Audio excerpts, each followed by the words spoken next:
work with Jubilee to now get him to where he is?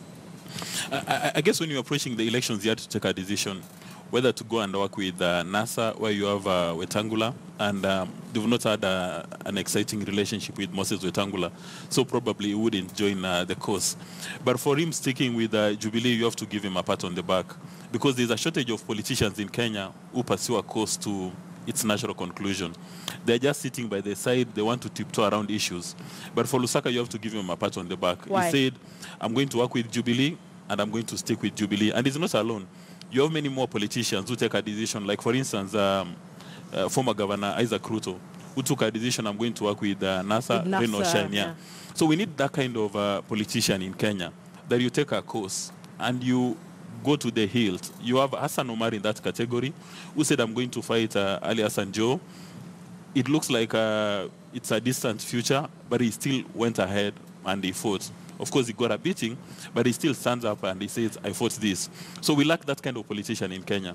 Most of our politicians just sit by the road or by the fence, waiting to see which direction we are going to. So for him, getting this kind of reward is a nice idea. But now the risk is, not even to Ken Lusaka, is to devolution. Because most governors, when you go to the audit reports, the auditor, year in, year out, has accused governors of misappropriating resources. And none of them has been found guilty. And, people claim that the Directorate of Investigations and all these people do not have the necessary tools. So none has been found guilty, yet the Auditor General, year in, year out, keeps on raising issues. Then you get somebody who comes from the Council of Governors, one of their own, then you elevate him, you take him to the Senate, and you expect him to push the Senate to take greater responsibility. He is a member of that club now. You don't He's think one that's of them. happen? Yeah, and even Mutula raised this at the Senate, that the Senate is not yet done auditing all the financial years of Bungoma. Yeah. Now, one wonders whether Ken Lusaka will have that moral courage and authority to say, well, I know all these governors on a first-name basis, even the newly elected ones, they're my friend, probably they're on speed dial, but I'm going to focus on Wanjiku's interest and push the Senate to do investigations. Because I suspect all these governors who are well known to him, when the Senate starts shedding light on them, there's a very high chance that they may give him a call and they say, let's slow this down. And it's a natural human reaction. But if you had gotten a fella who's never been in the Senate, National Assembly, has never been a governor, he will come in with a fresh pair of eyes. But now he knows all these governors on a first-name basis. They've been going for benchmarking tours all over the world. So they know each other. So probability of him, unless there's a metamorphosis, he says, now I'm the Senate, I'm the Speaker of the Senate, my loyalty is to Wanjiku, I'm going to zoom in. But in the process of zooming in, he may find himself zooming into himself. Because now, when Bungoma comes up for discussion, I wonder whether he's going to say, I'm going to take leave, or I'm going to recluse myself. I don't know what he's going to do, because he's going to be in a tight corner. No, Kipchumba actually explained it very well. He said when they get to that... wait a minute. Do you really want to believe politicians on matters of integrity? I shouldn't believe them. Duncan, what are your thoughts?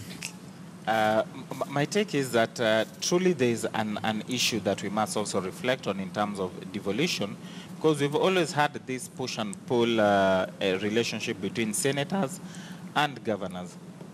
And it has actually gone to court. The court has actually tried to deal with it, but it has not actually settled very well. You find that even summonses from Senate have not been obeyed by many, even at the point that we are going to elections. We had issues with the Kakamega governor, and they even tried to see whether they could block him, and they even wanted to even issue warrants, but it could not, that was not enough. And eventually even he was re-elected. But you find that senators have actually become governors in droves. And more importantly now, it has one of the governors have actually, is actually now back to the Senate, and he's heading the Senate. He does not make decisions as a lone, in terms of his capacity, because there are committees, and even the House will sit as a whole to make this decision. But in terms of shepherding these particular opinions, he plays a central role, and he's actually very powerful. Therefore, the assertions by Dismas are not far-fetched, and as a country, we must actually note. But more importantly, the reason why you saw me bashing the Speaker of the National Assembly is because inherently this seat of a speaker is like it's created for a lawyer, basically because of the roles that they play, which are akin to a judicial officer's role. Therefore, if you find a lawyer who is there and the expectation that the country will have is actually much higher because the standards are higher because you're a lawyer. Therefore, when you juxtapose it to the National Assembly, to the Senate, where you have a non-lawyer because Lusaka does not have legal training. Therefore, there's room for some of these mistakes, and someone will actually attribute them to that. But the saving grace is that the deputy is actually a professor at law. Maybe that is good. Oh, but that probably would help him. That will help him. I need Javas to say something. Yeah, before he says, there's a point of departure here. There's a general assumption, and Kenya is held hostage largely because of lawyers and the way they've crafted the constitution. So there's a general assumption that, in fact, it's only lawyers who understand the law. Far from it. John Aaron Mwao is not a lawyer, but he knows so much law, he would make an ordinary lawyer ashamed. Now, for Ken Lusaka, he doesn't need to be a lawyer, but understand he's got a master's qualification, which means that he's got the intellectual capacity to understand issues. That's all that's needed. And the Parliamentary Service Commission has retained so many lawyers. So he'll be able to take decisions with the benefit of lawyers working with him. We shouldn't start creating a precedent that if you intend to become the Speaker of the National Assembly or Senate, then you must become a lawyer today. Okay, Jarvis. Well, as we sit here tonight, there isn't a man as lucky and with the racial stars behind him like Ken Lusaka. Why? You see, the people of Bungoma fell short of accepting him as governor. And then now the Senate has accepted him as speaker. Still, he is now a leader at the national level. But now, a number of things that we want to grapple with moving forward are this. One, with the kind of firmness that he demonstrated on the political field by choosing to stick with a party that's Jubilee in an area that has been perceived strongly as NASA, will he demonstrate such kind of firmness when he is now Speaker of the Senate? That he can take a decision with the firmness and with the wisdom and the wit and the dexterity that will impress this nation and serve the Senate to the extent that the Senate delivers its mandate as the Constitution prescribes. The other thing is this. What or who is this Ken Lusaka? What kind of ideological leaning does he have? And to what extent then will that kind of leaning, if at all there is, and how will it impact his roles and duties as Speaker of the Senate? Let me pick your mind. There are those who say this is sort of a plan hatched to, I mean, with the 2022 in mind. What? Well, speculation will always be rife. But one of the reasons why they had to take him was, first of all, to punish Speaker Ekwethuro for having not just sat on the fence. Was it to punish, I'm sorry, was it to punish Ekwethuro or to send a message to Wetangula and Mudavadi? Which is which? All these things have got lessons on the political map. One was to punish Ekwethuro because, as I was saying, he was not sitting on the fence. He was actually sleeping on the fence during the electioneering period. The other thing is this. When it comes to now wooing the Western region into the politics of succession going into 2022, one will want to position now Speaker Lusaka on one corner, and what kind of political significance does he bring to the fore in that succession game plan, and the question of trying to neutralize as well, an effort, a long-range effort to possibly politically neutralize Honorable Wetangula and Mudavadi by granting premium and significance to Honorable Lusaka by elevating him to that national important level. Now remember that in the House, Honorable Wetangula will be looking up to Speaker Lusaka and calling him sir. All right? Okay. So when it comes to the issue of succession and the Western region politics, then Honorable Wetangula owes respect to the person of Honorable Lusaka by virtue of Honorable Lusaka being Speaker of the Senate. But the whole game plan cannot start unfolding now. Because in the end, various cards will come into play. And depending also on how the NASA brigade and the succession plan within the opposition, looking at how Honorable Mundavadi and Honorable Wetangula will want to position themselves, the polar positions and the extremes or lack of that they will take will determine their significance towards 2022. Linda, Ken Lusaka's preferred position was to be the governor for Bungoma. He did not want to be Speaker of the Senate. He wanted to be governor for Bungoma, and he lost, meaning that he does not have the requisite political capital in Western Kenya. He was not able to convince those voters in Western Kenya to vote him as a governor. Instead, the person who was given him saving grace is President Kenyatta and his deputy. When they summoned a parliamentary meeting yesterday and said, for the Senate of the Nationals, for the Speaker for the Senate, it shall be Ken Lusaka. So you don't think he has... So the people have already spoken in Bungoma and said, between Governor Lusaka and Wangamati, we are going with Wangamati. So they've already spoken. Okay. That is true, Dismas. However, we must come to an appreciation that individuals, for example, who voted for Governor Lusaka, 176,000 plus, against this, of course, who, by way of majority, voted for Governor Wangamati, 196,000 votes plus.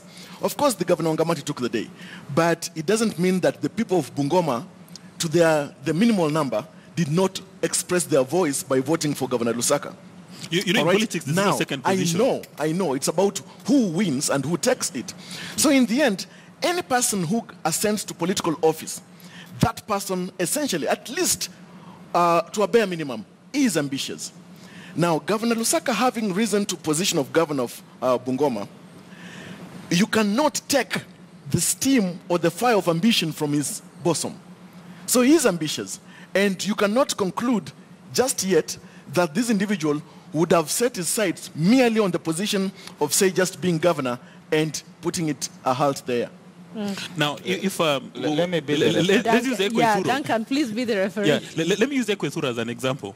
If Ekwe Thuro had his political capital so solid, today he would be Speaker of the Senate. He did not have that political capital.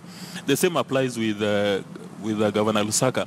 Anytime he loses favor with President Kenyatta and his deputy, he'll be walking home to Bungoma barefoot. But Okay, now, Duncan, with the retrospect then, if we're to look at Speaker Marende in his time, he earned the respect of a nation, didn't he? To the extent that even some started looking at him with the possibility of some kind of ambition in him that this individual, with the kind of timber that he has been carved from, would possibly one day rise to position of So president. where is Marende now? No, Where is listen, Marende listen. now? The issue is this.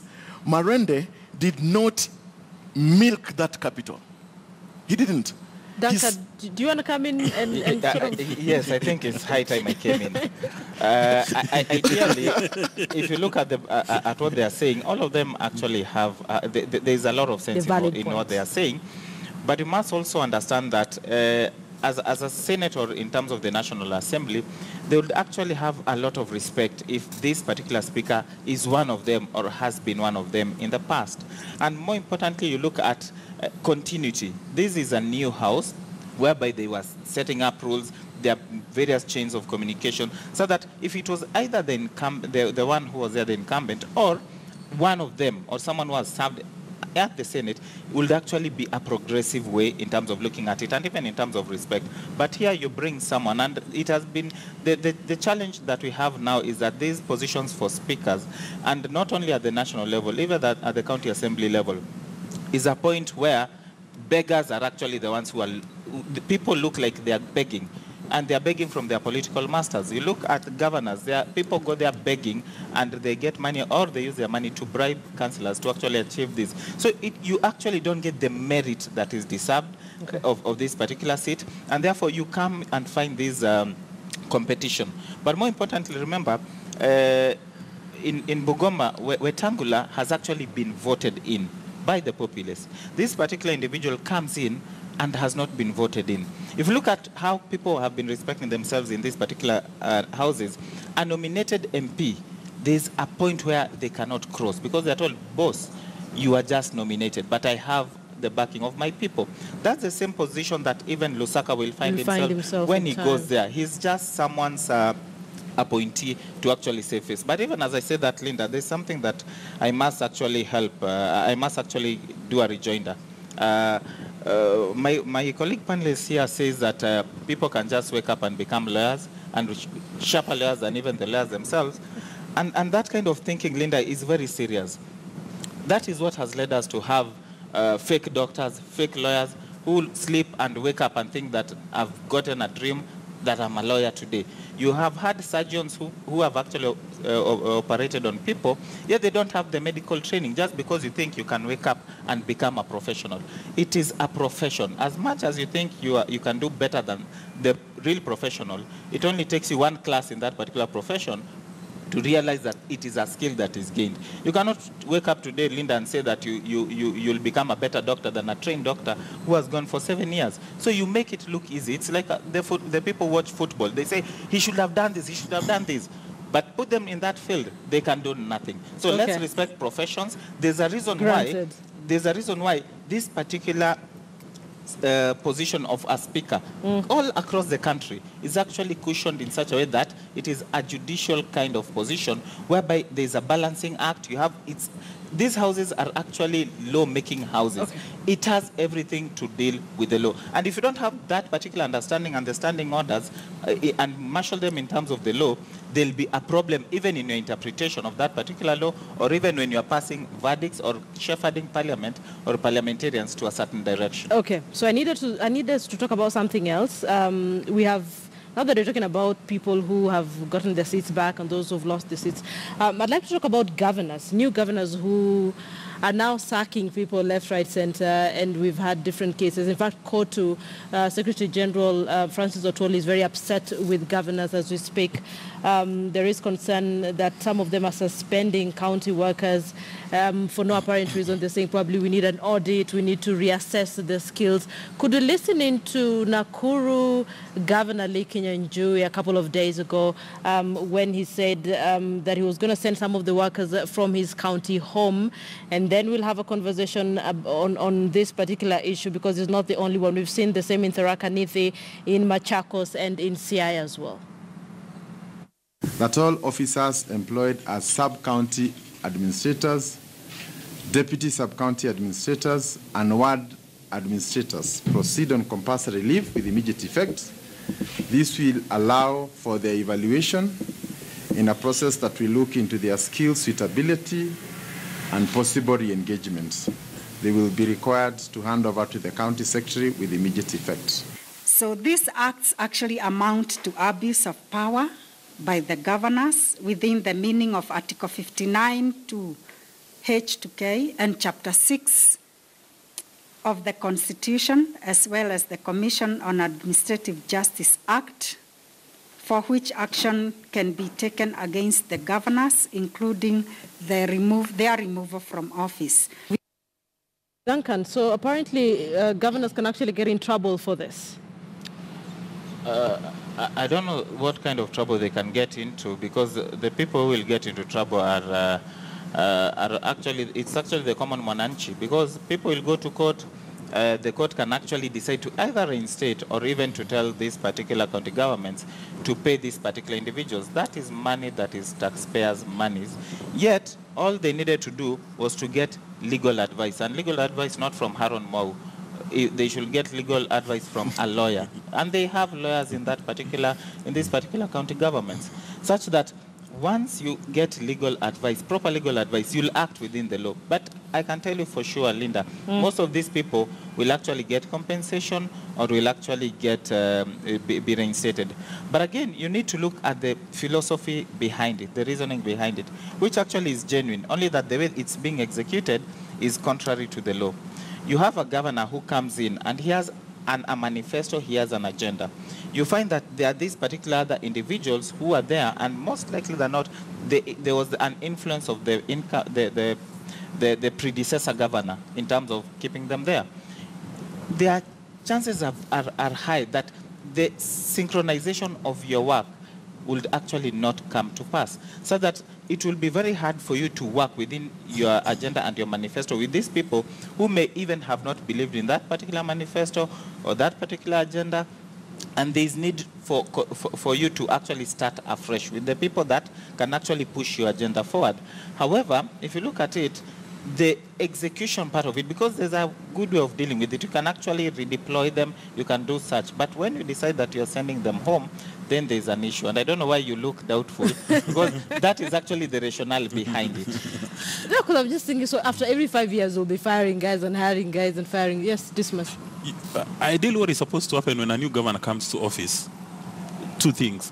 That the people who work at the pleasure of a governor, the county ministers and the chief officers, those ones should have the good manners to resign immediately. Because, I mean, like for instance, if you've got a new president, all the cabinet secretaries and principal secretaries are supposed to resign. They shouldn't even wait to be told resign. The people who work at the governor's kitchen or the domestic staff, they're supposed to resign. And then, of course, now there's the bureaucracy which is supposed to go on. So for any governor today who fires county ministers or chief officers or the people who used to work in the governor's office, that is supposed to be in good order. Because, you know, those are personal staff. Those are the guys, as my colleague says here, are supposed to implement your manifesto. I cannot be if I run for governor for Nairobi, say I'm Sonko, I cannot start working with the cabinet appointed by Kidero. They would not understand what I'm talking about. So I'll fire, the cabinet is just, they're supposed to go home immediately without hesitation.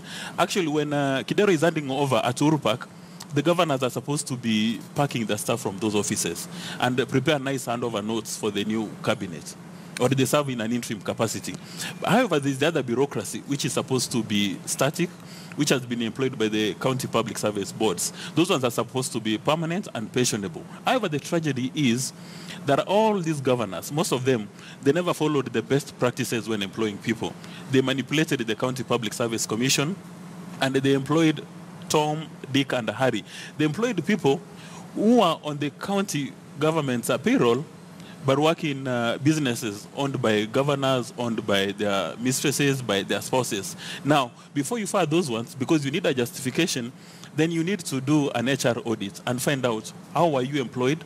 Were you employed on merit? Do you have the requisite qualifications? So that when you are suspending them or you are firing them, you do it within the remit of the law. But if you just jump from the moon and you want to fire, I mean, how can it be that you've been sworn in on Monday, then on Tuesday you are firing guys? You haven't even gone through the human resource file. You don't know who is seated where. So I think the governors need to do that. But more important is to address whether all the people working in those county governments are actually necessary. Because a number of the county governments, they spend up to 70% of their budget on human resource. But the people being employed, when you look at their delivery, there's no return on investment at all. So they need to engage in that very solid staff rationalization. Because when you speak to some people who work at those county service boards, they say that anytime your current budget on human resource is more than 35%, then the county is in chaos and it's in a mess. All the money you're getting from Nairobi, you are paying it, you're using it to pay salaries, you're using it to buy newspapers and make tea for these guys, and there's no return on investment. Jarvis. Linda, in answering that question, I want to take this perspective. One, that it baffles me when a well struggles to swim in a pond. Okay. You see, some of these comments being made by governors are comments that should be made by county secretaries and other individuals holding various other positions. We have got the head of the County Public Service Board, we've got the county secretary, we've got the chiefs of staff, etc. However, the county governor, yes, is the executive. To respond to this accurately, we must also trace the footprints of the pleasure doctrine within the Commonwealth engagement or practice. One, yes, it's agreeable to all of us that individuals who are appointed, political appointees, yes, we have agreed on that, of the governor, will have their term expire at the end of service of the former. Yeah, this must say they need to have good manners and just exactly. Live. And so those kind of individuals, there shouldn't even be so much kind of debate about it, because an individual who now ascends to position of governor needs to have his own professional foot soldiers to execute his or her mandate. And that is proper, that is expected. you need to have your cabinet in place, etc. So they need to work with people they trust. People That is true. Okay. People who buy into your vision, which means individuals who buy into your manifesto, because that manifesto is that which will be used to inform, of course, participatorily with the entire county into the county integrated development plan, which of course we know very well has got a lifespan of 5 years. That means that when a new governor gets into office, comes with fresh and new thinking and with his or her own team. So that is expected. However, it is proper altogether for all governors to appreciate the margins of the law in every kind of engagement, so that it must not be seen that any governor is outrightly assailing the Constitution or other enabling pieces of legislation. Because the moment they do that, the moment they act beyond their powers, or the moment they act or they sidestep the provisions of the law, then to that extent, they are not paying fidelity to the law which they swore to uphold. Yeah, because COTU has already said it's going to go to court Yes. to try and defend some of the workers who've been Exactly. striked. And to that extent, you realize that all the forms of compensation that will be due to the individuals that the court will find proper, it is the taxpayer who will shoulder Yeah, at the end all of this. the day. Duncan. However, in the end, just before Duncan gets into the foray of speech on this matter, let us also appreciate, and the governors need to take note. I hope they're taking note this evening. One, that there is the place of fair administrative action. Don't just fire. And that's why if you look at even the process of hiring, there is the place and the role of the county assembly. So don't just fire, because the moment you just fire without the benefit of hindsight and reflecting on the law, then you are putting even your own leadership on the line. Okay. Duncan. I just want to advise Javas that there is no governor who will take note of anything. There's a reggae song which says newfound love is like a brand new toy to a kid. It excites you. Governors are at that particular stage. They are so excited with power, they are so drunk with that power, that they think that the end will justify the means. They want these people out there, and these people will actually be out. But if you look at it, it's not something different. You just look at our national government. What did Duale say, the leader of majority? That their first business in the house is actually to deal with the Auditor General. It actually tells you that it is a hounding mission. It is an example that is actually set by their fathers in actually the political platform. Therefore, why do you expect them to behave differently? The same behavior will actually resonate on this other end. But even as I say that, it's important for us to appreciate that the law is actually set on this particular matter, such that these the ministers in the county assemblies actually serve at the pleasure of this particular governor. And if a governor like the governor for Nyeri passed on, if a governor passes on, ideally your job has actually passed on by itself. So that even the deputy, when a deputy takes over, he's actually, by law, he is actually supposed to decide whether he's retaining you or he's not retaining you. Therefore, once an election has already been done, and the governor that appointed you has lost, your job from that particular point is lost. You are just in a handing over capacity. Once a governor has been sworn in, you can't even go back to that particular office because that is dealt with. That's it. But on this particular aspect, in terms of those who have been appointed by the county public service boards, we are all in agreement. They are breaching the law and they don't care. It's not even like they don't know. Okay, they don't care, but they know that we need to pull out these people out. But again, the rationale behind it is not to correct that particular ill.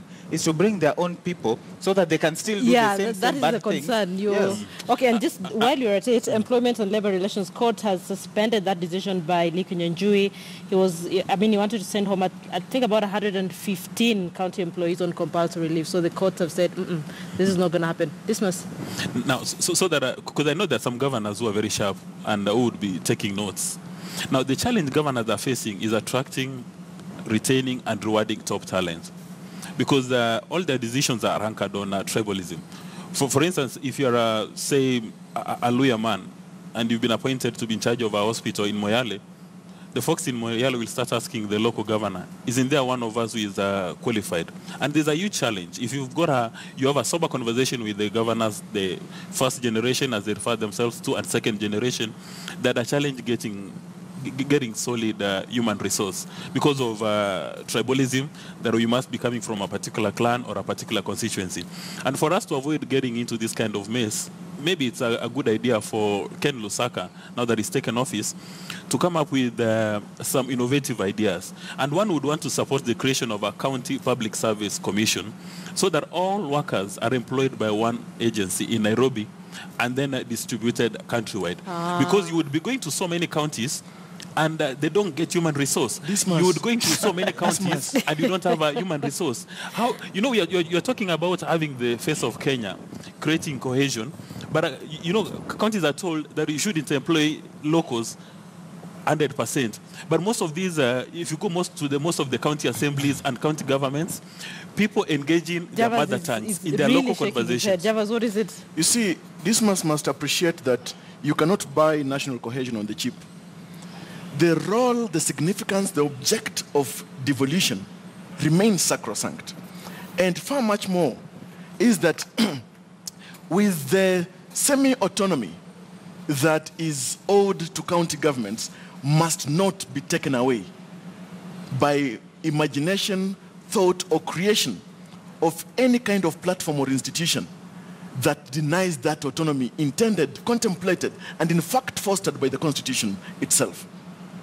And that is why even any person who will, by way of lack of appreciation of facts of law, entertain the idea of creating an institution to do such kind of work, such person will know very well that there are still births on earth, because such commission will not actually take root. The other thing is I need to wrap this up, Javas. Pardon? I need to wrap this up. Yes. 30 seconds. But the other thing is this: when it comes to the issue of picking, attracting, and retaining top talent, you will have to tie it to the Sara Serem Commission. And a question now arises, for example.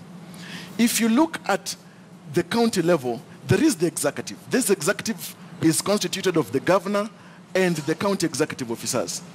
All right? Now, you look at the salary earned by the governor and then look at the proposed salary by the Sara Serem Commission of the CECs, then you realize that most CECs who are professionals may not find it proper to consider those kinds of positions. Okay.